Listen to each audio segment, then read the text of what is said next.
कारण की राज्यामध्ये आणखीन जवळपास म्हणजे 31 तारखेपर्यंत राज्यामध्ये हवामान कोरडं राहणार आहे. सकाळी सकाळी थंडी वाजणार आहे.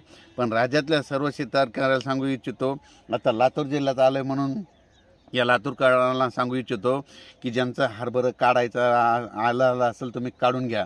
ज्यांचं तूर काढणी चालू काढून घ्या. कारण की तुमच्या लातूर जिल्ह्यामध्ये 2 फेब्रुवारी 3 आणि 4 तारखेला चांगला पाऊस पडणार आहे. म्हणून हा अंदाज लक्षात घ्यायचा.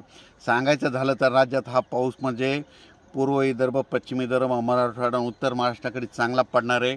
म्हणून हा लक्षात घ्यायचा. ज्यांचं पीक काढायला आलं असेल त्यांनी काय करायचं, 1 तारखेच्या आत तुम्ही काढून झाकून ठेवायचं.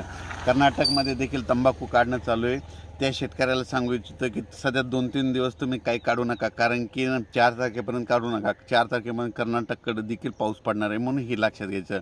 आपण राज्यातल्या शेतकऱ्याला सांगू इच्छितो की राज्यामध्ये 1 फेब्रुवारी 2, 3 आणि 4च्या दरम्यान राज्यात पावसाचं वातावरण आहे.